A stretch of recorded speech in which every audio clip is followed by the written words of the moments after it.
Good morning, everyone, and welcome to Activities for People Living at Home with Dementia. My name is Gail Snyder. I'm the Executive Director for Dementia Friendly Fort Worth, and we are proud to offer this program in conjunction with funding from the Area Agency on Aging and the United Way. These programs are recorded and can be found on a YouTube channel for use at future dates. And today our guest is Nancy Strickland, and we are going to talk about artist explorers today at the Amon Carter Museum of American Art. Nancy, Yeah. All it's right, all yours. Okay, great. I'm going to pull up a PowerPoint too. Okay, and I've already given you the Okay. authorization to do that. Good morning, Patsy and Joe. Morning. Morning, I'm sorry, got unmuted. Okay, I don't need to be doing that right now though. I just need to be showing you what's right on the wall instead. And let me see if I can get this a little bit bigger so that I can see what I'm showing you a little bit better.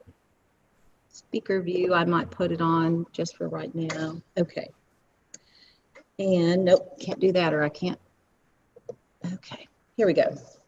So, again, I'm Nancy Strickland. This is the Amon Carter Museum, and in addition to that initial collection of Western works that we have, we also have lots of works from out west. And so we're looking at landscapes primarily today, and artists that explored going out west. We're starting here with a scene, and I will give you this hint. These are Native Americans. And I'm even going to give you the year. This is 1848. That's just a few years after Texas became a state, but this doesn't look like Texas. What do you notice on the ground? No. Snow. It's a wintry scene. So what do you think? I'll try to get a little closer for you. You can see that these men have something in their hands. The one in the brown fringed leather there is reaching over to pick up one. The one in the red there is holding something up high. Can you see what that is? In fact, I can show you a close-up picture of that. So let me go back and do that real quick.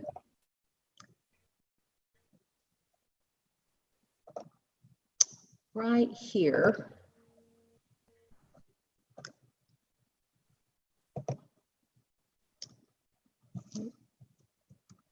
Oops. Well, we're buffering here for a minute.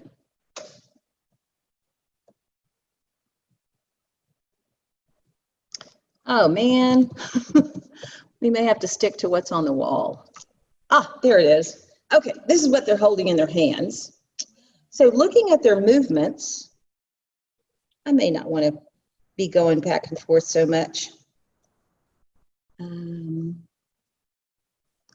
Because I think that will just be a little bit disruptive.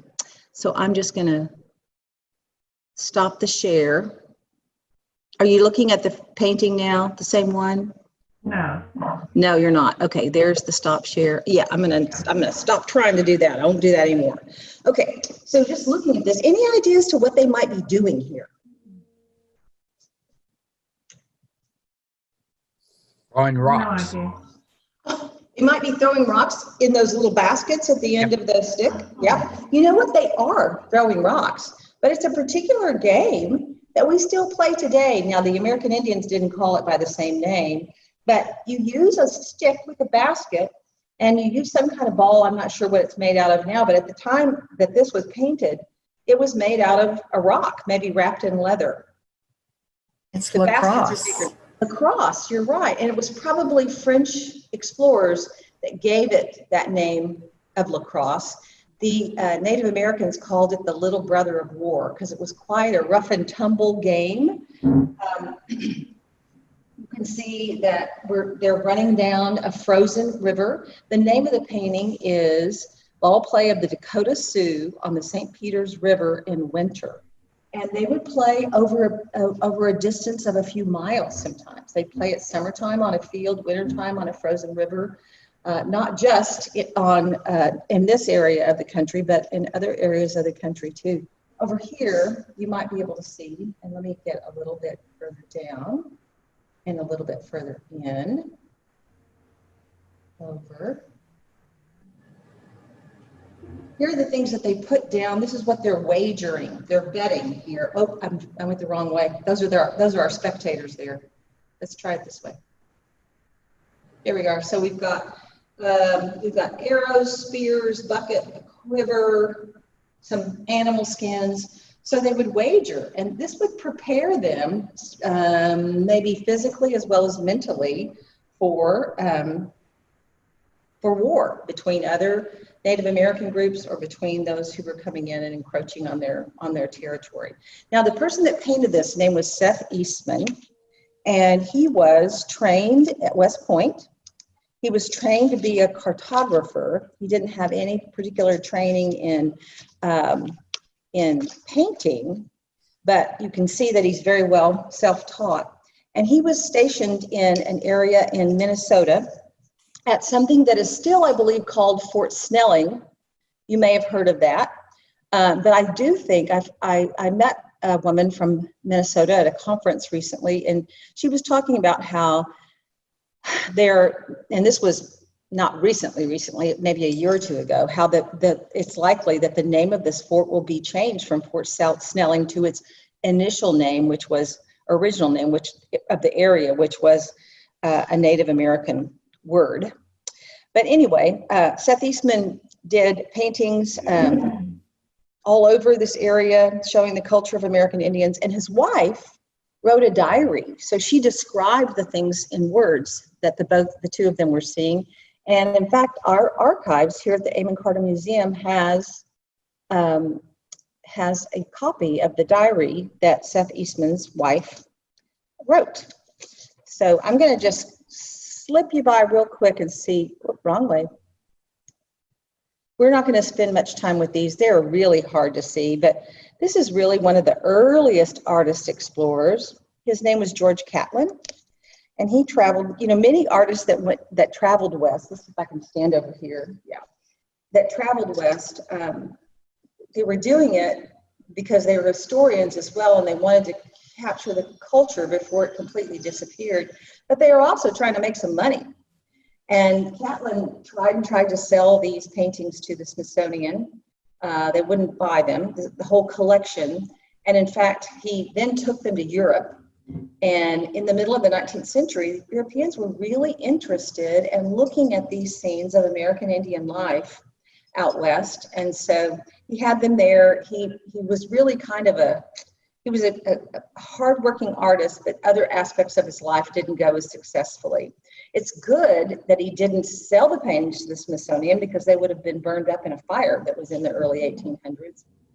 But he lost many of them due to debt and repainted many of them. And in fact, it's likely that the ones we're looking at here are among examples that he had repainted. He showed more skill in other works. It almost looks like he was in a big rush here. But we see this one that is called Bivouac of the Author or Artist. This is supposedly over here by this campfire is George Catlin and his Native American guide. And you can see that a buffalo has trampled through their campground there. And that supposedly really happened. And in fact, the guide was killed in this incident. And I'm going to go up a little bit. This will make you dizzy for a second, but I'll just stay. This one is called, there we go. Archery of the Apache. Let me go look and make sure. Archery of the Apache, that's right. And we're seeing a group of spectators in the middle here. And in fact, one of those spectators is George Catlin. And we know that because one of those spectators is wearing a top hat on his head, looking very different than, let me see if I can get close enough for you to see that. When I used to do this a long time ago, I had a different camera that I knew how to work a lot better than this one. Nope, that's as close as I can get with this one. But those American Indians are surrounding the spectators. They're shooting their arrows at targets out away from the spectators. They're practicing for a buffalo hunt. And that is one of the methods that they would use to hunt buffalo, sort of surround a smaller, cordon off a smaller group of them and surround them. and then shoot in. They had to be close using weapons like spears and arrows. Okay, so we've got some American Indian scenes. One more here. These are early explorers. This was painted by an artist whose name was John Mix Stanley. And this one is called Oregon City on the Willamette. Nope, that's not the way you say it. It looks like it should be Willamette. Have any of you been to Oregon City? Willamette? The Willamette, No, I have. Is that what you said? Yes, but I've not been. Yes, the Willamette, because although, wait a second, I did say that right. There was a visitor from this area in the museum once, and we were saying Willamette, and she said, it's not Willamette, it's Willamette, damn it. It rhymed. That's the way she said the word. So I've been trying to say it like that, but you think it's Willamette. Probably so. That sounds better to me. But anyway, so we're looking at Oregon City at the end of the Oregon Trail, and we're looking at something that was painted in 1852. When this was painted, this area had about 300 inhabitants of the newcomers. It had the indigenous people as well. But I'm going to try to get close enough here for you to see that there must be some sort of mill here. This is a logging community, and there's a mill because the structures here, let's see if I can get any closer, are woodworkers. What will we call that, where it's not like a rough hewn log like a log cabin, but it's smooth wood? Lumber? What do we call that? I don't know. Shingles. Maybe lumber. Anyway, so we've got houses and churches and schools and a burgeoning community here. Now, let's look at the rest of the painting over here. Am I going the right way? Yes, I am. Right over here, and I'll try to get as close as I can. Wow, this just doesn't get nearly as close. So we've got some Native Americans here, and I'm not sure you're going to be able to see them well enough to respond to this. What do you think the artist's feelings were toward the Native Americans? Think about their placement related to the town that's by the river. And think a little bit about their body language. I know what I'm going to do. I'll show you this with my own body language. So let me pull back out so I don't scare you. So see, he's got them over here. The town is here. They're in the margin, kind of. The male Indian is, let's see, must be a walking stick. He's sort of slumped over a walking stick. The female is down. She sort of has her hand like this. Her eyes are downcast. What do you think he's trying to say about what's going on in this place? I thought he might be playing a flute.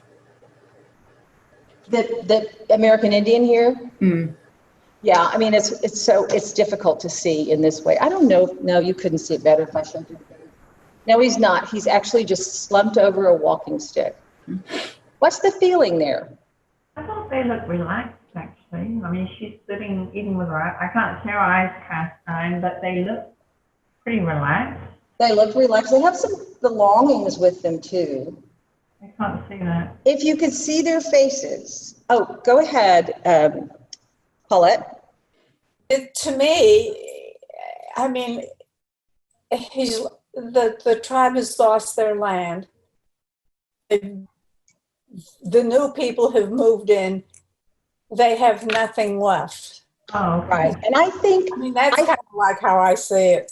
yes, I think, and the artist Well, scholars who've studied this sort of looked at that as that might be the message. If you could see it closer and you could see their expressions, you might be able to see that a little bit better.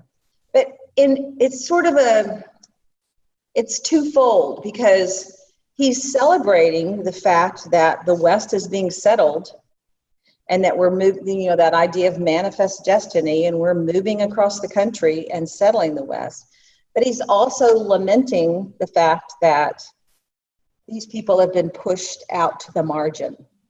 They're not as important. So it's not, when I said they're here in the margin, and we think about that word marginalized, they've been pushed out. So this was part of what he was saying. He traveled west during the Mexican-American War. He also joined the fight in that war, and so there are some of his paintings from that time.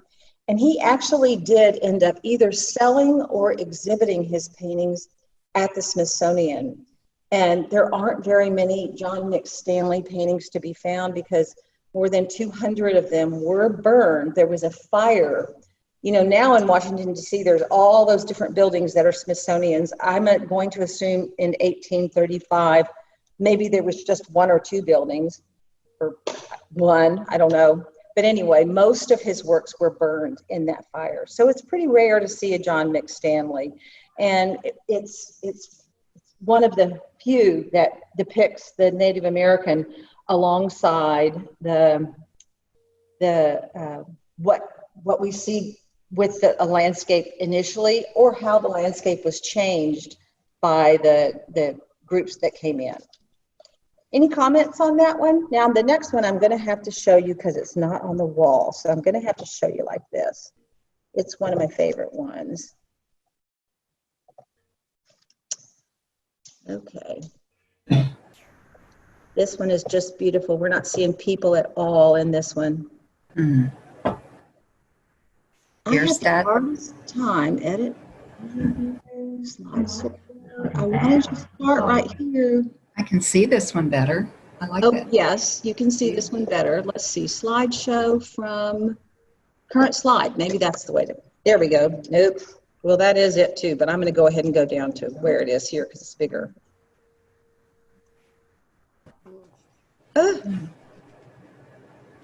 There it is. Oh. And while you're looking at that, I'm going to actually walk across the galleries to another area of the museum. Okay, this is a beautiful place in California. It actually was an area that was set aside not as the first national park, but as the first, I think they called it a pleasure area. That's really not as important as the fact that it was the first protected land, and it was protected by the state first and then the federal government. Take a look at that. I've got a little bit of a to bring it.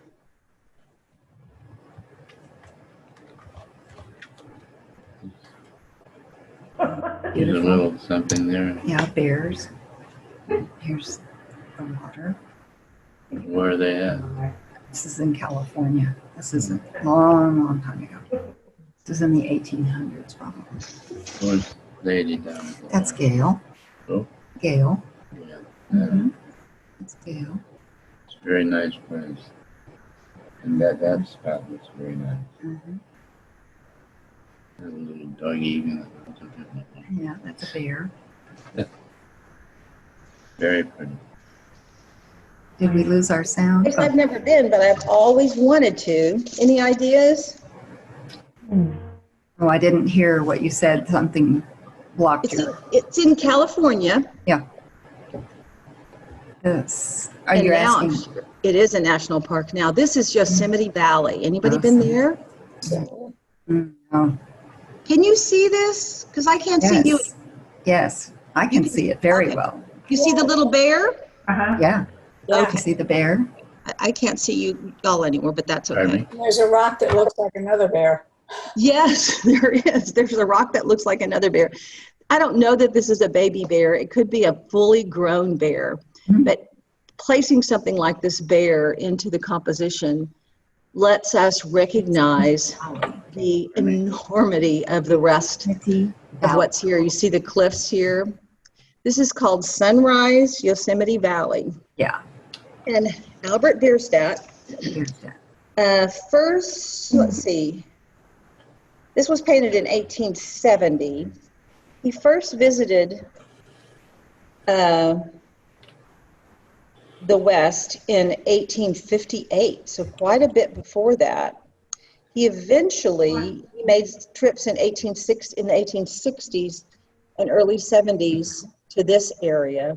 Yeah. And actually, by the time he was in this area, tourism was already started up. You know, people were already sort of congregating in places like this, maybe even making some changes by their presence in places like this. And Bierstadt saw this as a garden of Eden. He saw it as a spiritual place, and he painted it over and over again. And some people did not particularly, well, for one thing, people thought he exaggerated the color and the size and so forth. What do you think? Think there's exaggeration? No, No. I don't. I think it's just very beautiful. It is. Almost like it was an actual photo. It looks so realistic. Right. Very accurate. Do you think it's very- sunrise or sunset? Well, it's titled Sunrise, and that's an interesting question, and I've asked that question a lot when we don't know from the title. But what other colors do you think we'd see a bit more of if it were a sunset? We see where? What other colors do you think we'd see a bit more of if it were sunset instead of Red. sunrise? Orange. We'd see more reds and oranges probably if it was sunset. But I just think it's beautiful, the mountains and the winding. It's like a photograph. But With it's the not. bear. And right here, I know you really would have trouble seeing this, but right here is a little animal skull. And he's kind of letting us know, this is wild. There's wildness here. This is nature in the raw kind of, it looks very untouched. Yeah. Okay. Any other comments on this one? No, I love Bierstadt. I think this one's beautiful. Some of them, and I'm gonna take this off of the screen shared now. Just don't understand. I'm having trouble. Okay. Trust me. Pause share. We'll try that and see what happens. Can you see me again? Okay. Oops. I want to look at what's behind us now and not look at. There we go. We're going to look at the real deal instead of the picture of the next one. This may be my favorite. I think just because there's so many fun stories about it. Let me get it so you can see it. So, this is not far. Well, no, that's not right. This is totally far from where Yosemite Valley is. This is called the Cliffs of Green River. Now let me get really close so you can see what's right here in the center.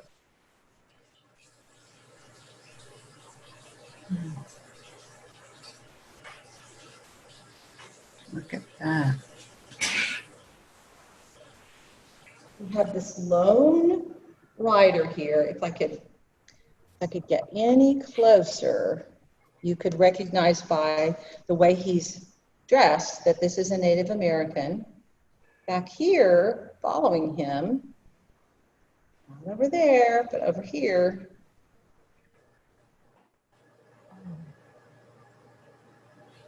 Oops, sorry. These are likely a depiction. This is likely a depiction of explorers because of the way they're dressed rather than other Native Americans. So we have the Native American guide. He's kind of separated from the other group. And then they're going through this beautiful river. Let me pull out a little bit. That is being towered over by these gorgeous yellow cliffs. Now, where do we see all this yellow stone? Yellowstone. Yeah, in Yellowstone. And actually, this place is not part of Yellowstone, but it is in southern Wyoming. And the artist Thomas Moran painted this in 1874. But prior to that, in 1871, Thomas Moran joined a U.S. Geological Survey team And he did go and survey, wrong button. He did go and survey the area that is now Yellowstone National Park. And it was, in fact, so that in fact, it was the Hayden expedition, and they were granted the funds and the authority to go and explore this area and learn about the resources in the area, learn the best routes for railroads in the area, the best way to protect the area, and so forth, from all kinds of things. I guess also the best way to, they were learning about the indigenous inhabitants there, with the idea of maybe moving them off. This particular area where this structure is right there, it looks like a pyramid. That rock almost looks like a pyramid. That's called Castle Rock. And it was initially a spot on that river where trappers met and exchanged goods for money or other goods or whatever, exchanged the skins that they'd gotten. And so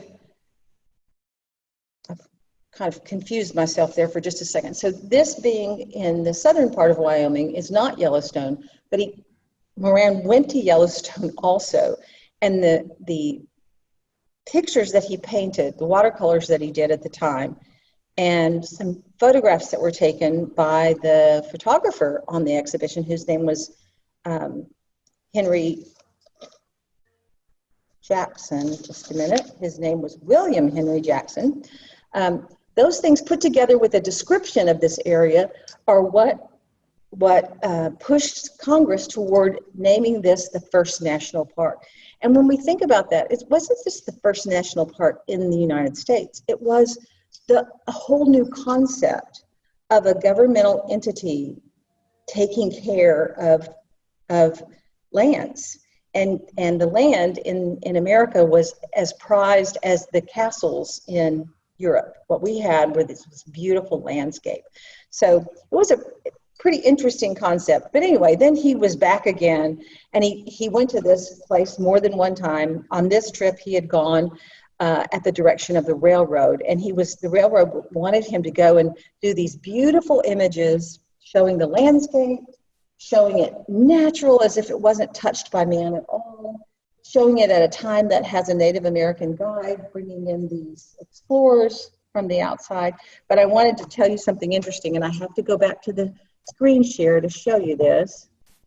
So we'll hope we can go here and maybe then just go one more slide. You can see it maybe a little bit better there. And we'll go one more slide.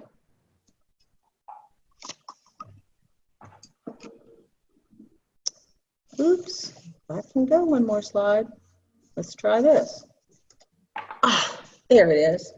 This is a photograph taken by a photographer at about the same time that Thomas Moran was there. And you can see Castle Rock right here. Oh, I need to point like this. I'm pointing behind me. You can see it right here. It's the same structure. This is a lot closer, moved in a lot closer. We don't actually have something completely natural. The river's back here. But what do we already have here? Railroad. We got the railroad there. But if he had painted it like this, which one of these images, let me see if I can go back. Right there. Which one would make you want to visit? This one. This one. This one would make us want to visit rather than this one. I just think that's so interesting. So he's using his artistic license for sure and making choices and showing this place to us in a more natural way. And then, just thinking about it too with photographs, and I'm going to go on real quickly and show you a couple of other photographs from out west. We don't get the full impact because they're black and white. I mentioned the photographer, William Henry Jackson. This is a geyser in Yellowstone National Park. Can you imagine those explorers first seeing those geysers? I'm sure they just, it's unimaginable what they would have thought. It would have been so amazing. But Jackson took a picture of this geyser and many other pictures of those scenes. And his story is so interesting. I just wanted to tell you a little bit. Look at this camera. We talked last week about cameras. Look at this. If he's going to take a photograph, say that is going to be like, say 3 feet by 3.5 maybe, then he's going to need a wooden camera that big and glass plates to put inside. And this man did all those travels for most of his life and lived into his 90s. Lived a long, long time. And then one more I wanted to show you. This is him carrying that camera. Oh my God. Yeah, with his mule hypo, with 300 pounds of equipment and chemicals. This is his dark room. So these explorers, we had our painters, and our painters, they were not doing oil paintings out on plein air like we talked about when we talked about American Impressionism. They were doing watercolor sketches, which to me they look like beautiful paintings as well, but they would do color notes and sketches and then go back from their memory or even looking at photographs. They do notes with their watercolors, and those of you that we talked last time that Make a lot are of noise, brother. Sorry. Is someone adding something or just speaking with someone in the room? Just speaking with someone. I'll mute. Oh, no. That's fine. That's fine, Mary Jane. I could add something. Pardon? Okay. I could add something about Yes. the Paiute Indians. I just thought this was so beautiful when I read it. They thought that if you were a gay person, you were doubly blessed because you could walk in the soul of a man and the soul of a woman simultaneously. So they thought gay people were doubly blessed. And I just thought that was so beautiful. Oh, okay. just wanted to I love share it. with y'all. Yeah. Okay. I like that. Thank you for adding that. Anybody else, before I have to scoot off to my meeting, want to add anything? I hope you enjoyed this. It's a little bit rougher when you're looking at the real thing, but you do get to see the whole gallery. And I was going to walk over here with you and let you see this because we're talking about explorers. This was the exhibition that was in place when the museum had to close back in March. And it was so unique. This was part of the exhibition. This was one piece, one thing. So look at this. Let me back up now so you can see. It's a beautiful cabinet. So what the Amon Carter commissioned, and I'm not behind where I'm supposed to be, so I'm putting my mask on. The Amon Carter commissioned an artist whose name is Mark Dion to travel through Texas for a couple of years. And he followed the route of other Texas explorers from the last century, not the 20th century, from the 19th century. And he just collected things, and he collected thousands of things that some people might think, well, why would you ever pick that up? But he did. Let me get a little closer so you can see all this.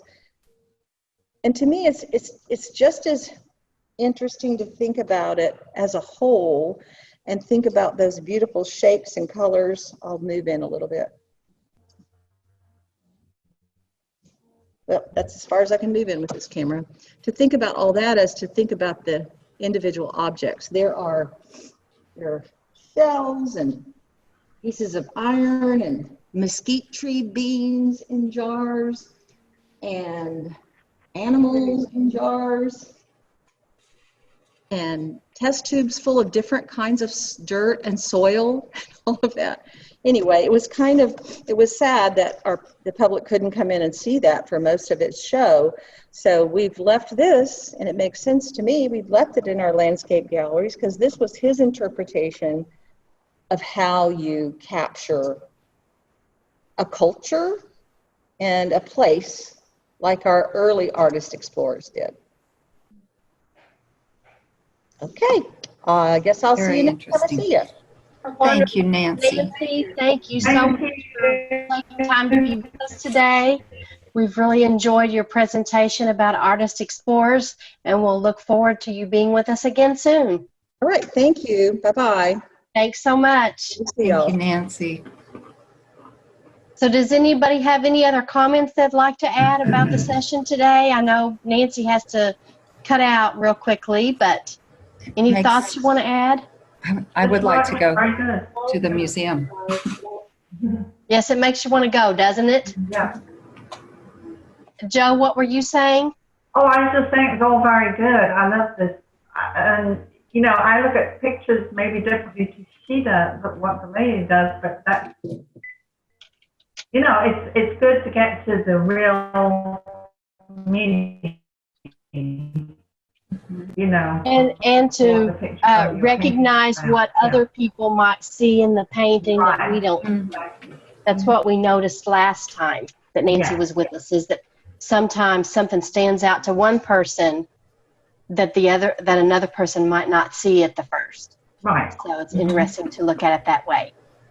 So I have just shared with you in the chat the link if you're interested in joining us at the 5th Street Cafe. And we probably will continue talking about art for a few minutes.